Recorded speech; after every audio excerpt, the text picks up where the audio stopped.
হবে। এবার প্রশ্ন হলো আল্লাহর ওলি হবেন কিভাবে, মানুষ আল্লাহর ওলি হন কিভাবে, জানার দরকার নেই? ওলি কিভাবে হন? তো এই আয়াত, এই প্রসঙ্গে কোরআন শরীফের মধ্যে যে আয়াতগুলো আমি পড়লাম সেই আয়াতে আপনি বুঝতে পেরেছেন আল্লাযীনা আমানু ওয়া কানু ইয়াত্তাকুন।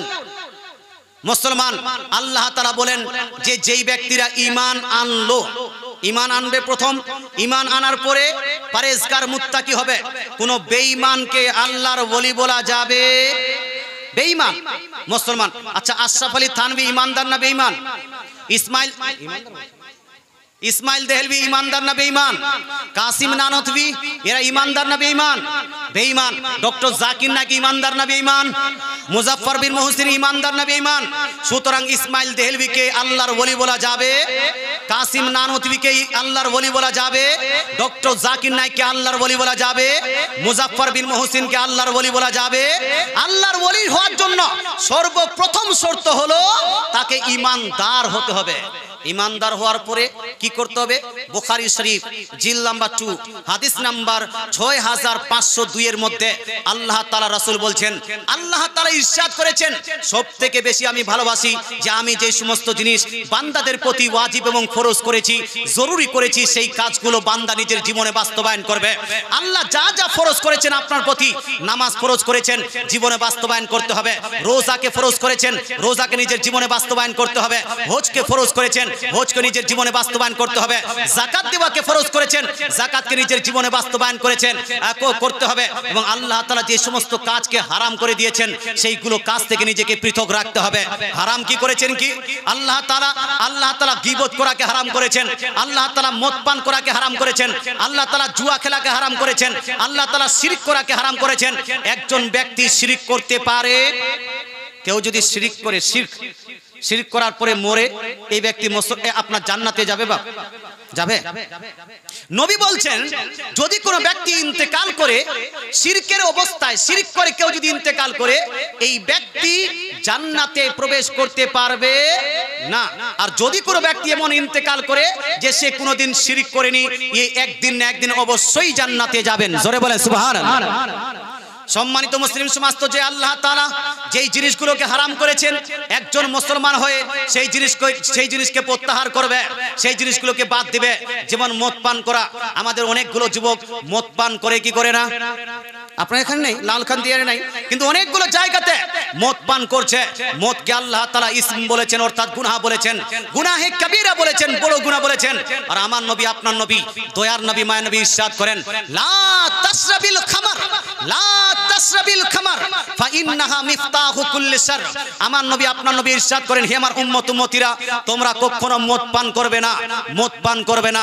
কারণ মদ পান করাটা হলো প্রত্যেক গুনাহের জোড়, প্রত্যেক গুনাহের স্টার্টিং হয় মদ পান করা থেকে। মদ পান করা এটা একটা নিজেই বড় গুনাহ, তারপরে মদ পান করলে আপনার আরো অনেকগুলো গুনাহ হয়ে যাবে। যেমন মদ পান করলে মানুষের চরিত্র ভালো হয় না খারাপ? ভালো না খারাপ? ক্যারেক্টার লুজ না টাইট? ক্যারেক্টার ঢিল হয়, ক্যারেক্টার লুজ হয়।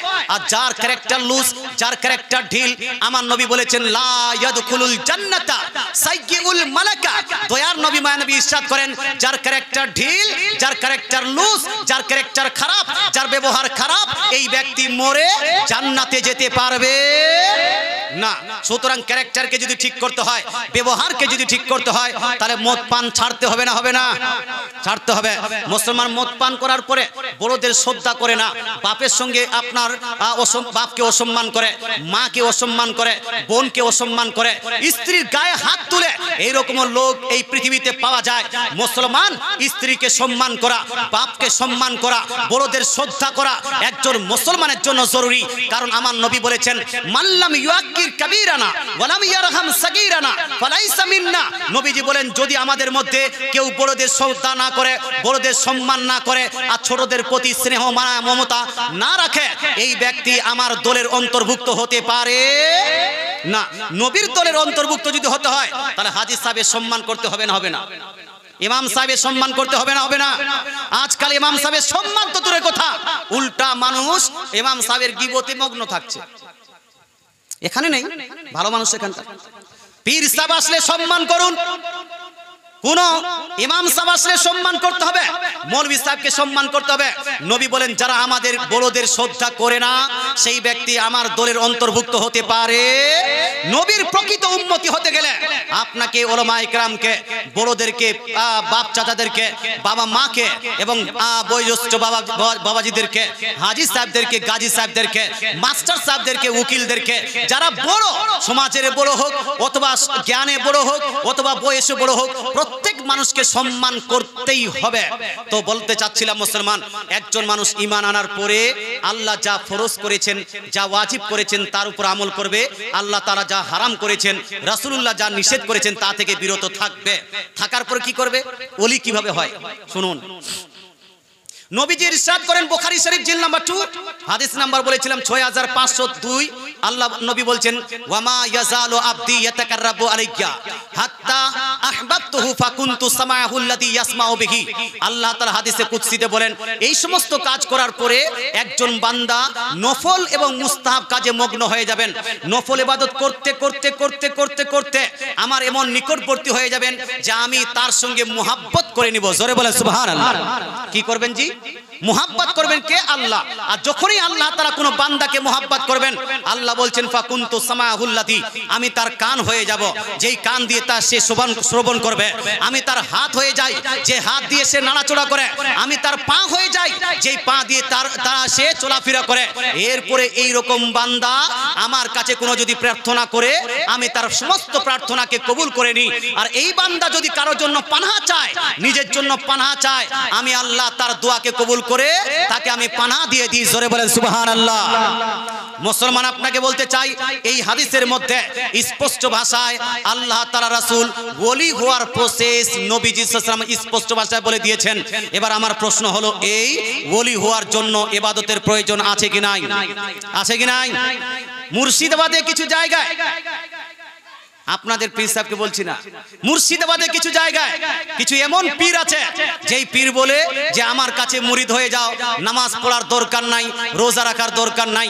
বলুন তো এইরকম কোন ব্যক্তি যদি কথা বলে যে আমার কাছে মুরিদ হয়ে যাও, নামাজ রোজা পড়ার দরকার নাই, এই ব্যক্তি কি আদৌ সঠিক পীর হতে পারে? হতে পারে? এই ব্যক্তি কি আল্লাহর ওলি হতে পারে?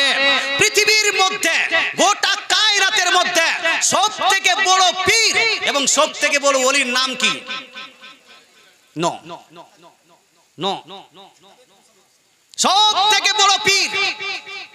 আমরা বড় পীর বলি না, সবথেকে বড় পীর বলি।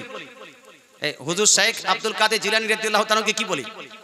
বড় পীর বলি, সবথেকে বড় পীর বলি না। কথা বুঝতে পারছেন? আমি জিজ্ঞেস করছি যে পৃথিবীর মধ্যে আদম আলাইহিস সালাম থেকে শুরু করে নিয়ে কিয়ামত পর্যন্ত যত পীর আসবেন, যত পীর এসেছেন, এর মধ্যে সবথেকে বড় পীর, সবথেকে বড় আল্লাহর ওলি, তিনার নাম হলো মুহাম্মদ সাল্লাল্লাহু তাআলা আলাইহি ওয়াসাল্লাম। জোরে বলেন সুবহানাল্লাহ। তার নাম কি? মুহাম্মদ সাল্লাল্লাহু তাআলা আলাইহি ওয়াসাল্লাম। নবীর থেকে বড় কেউ পীর হতে পারবেন? নবীর থেকে বড় কেউ মুর্শিদ হতে পারবেন? নবীর থেকে বড় কেউ আল্লাহর ওলি হতে পারবেন? হতে পারবেন না।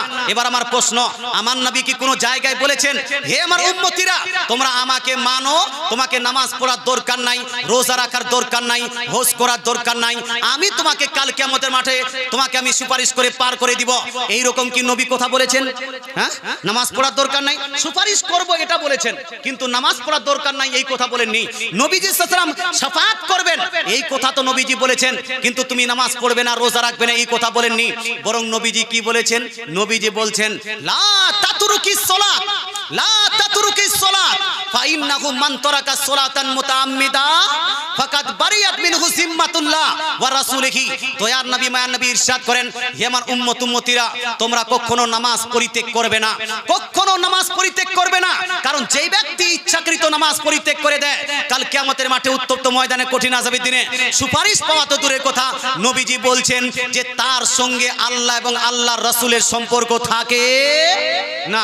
আল্লাহর সঙ্গে যদি সম্পর্ক রাখতে হয়, রাসূলের সঙ্গে যদি সম্পর্ক রাখতে হয়, তাহলে নামাজ আদায় করতে করতে হবে না হবে না হবে না হবে না এই আপনার ওয়াক্তিয়া মসজিদ নির্মাণ করছেন কিন্তু আজান হওয়ার পরে বহু মানুষ বেশরম বেহায়ার মতো দোকানে বসে আড্ডা করছে নামাজ পড়তে যায় না বহু মানুষ নিজের বিবির সঙ্গে বসে আড্ডা করছে নামাজ পড়তে যায় না বহু মানুষ মসজিদের পাশেই দোকান নিয়ে বসে আছে নামাজের জন্য 10 মিনিটের জন্য ওই দোকান ক্লোজ করে মসজিদে উপস্থিত হতে চায় না যদি নবীর সাচ্চা পাক্কা দিওয়ানা হতে চান যদি নবীর সাচ্চা পাক্কা প্রেমিক হতে চান নামাজের কোনো বিকল্প রাস্তা এই নামাজ ছাড়া কোনো বিকল্প রাস্তা নামাজ আপনাকে আদায় করতে হবে কারণ নামাজ হলো নবীজির চোখের শীতলতা নামাজ হলো আল্লাহর রাসূলের সবথেকে প্রিয় ইবাদত আমার রাসূল সবথেকে বেশি ধ্যান দিয়েছেন কি নামাজকেই ইভেন আল্লাহ তাআলা রাসূল যখন ইন্তেকাল করছিলেন ইন্তেকালের সময় নবীজির শেষ বাক্য ছিল হে আমার উম্মতিরা তোমরা সর্বদা নামাজের ক্ষেত্রে আল্লাহকে ভয় করবে নামাজকে পরিত্যাগ করবে না আমার নবীর শেষ বাক্য হলো নামাজের হেফাজত করো আর আজকালকার কোন পীর কোন দরবেশ যদি বলে নামাজ পড়া দরকার নাই এই রকম পীরকে আপনার এই রকম আপনার পীরদেরকে বাড়ি আপনার গ্রাম থেকে তাড়িয়ে দেওয়া উচিত আছে কি নাই ভাই এই রকম পীরকে গ্রাম থেকে তাড়িয়ে দিতে হবে এই রকম পীরকে বাড়ি থেকে তাড়িয়ে দিতে হবে এই রকম পীরকে গ্রামে আশ্রয় দেওয়া যাবে না আমরা মানি ভালো পীরকে সঠিক পীরকে আমাদের সিলসিলা জলজল করা আছে সে কালিমি সিলসিলা হোক অথবা রেজবি অথবা আশরাফি আমাদের সিলসিলা কানেক্টেড আছে আল্লাহ তাআলা রাসূল পর্যন্ত আর আমাদের আউলিয়া کرام এখানে দেখেন হুজুর মাসরুরি মিল্লাত রাহমাতুল্লাহ আলাইহি এই পশ্চিম বাংলায় এসে এতগুলো মাদ্রাসা এস্টাবলিশ করেছেন যে অন্য কোন ব্যক্তির দ্বারা এতগুলো মাদ্রাসা এস্টাবলিশ করা প্রতিষ্ঠিত করা সম্ভব হয়